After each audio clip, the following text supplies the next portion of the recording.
Hi guys, so this is an actually Apache RTR 160 V2 version that has actually been retrofitted for an electric vehicle right now. And this is the hub motor that is about 2 kilowatt. The battery is about 2.5 kilowatt and it is controlled by an ECU. So we have actually removed the engine, transmission and all the other parts and converted using hub motor and an electric battery and a control unit.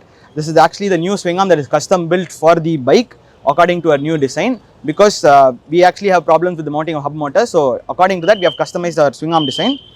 And primarily this vehicle can reach up to the speeds of 80 kilometers per hour. It has a 3-speed throttle and it can also go in a reverse mode like all other EV vehicles. And the primary advantage of this vehicle is, generally due to carbon footprint, people change their IC engine bikes after a period of around 15 years.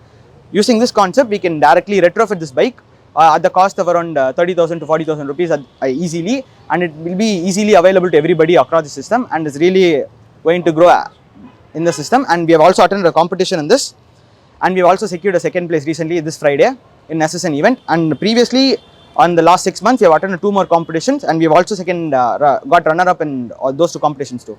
Thank you.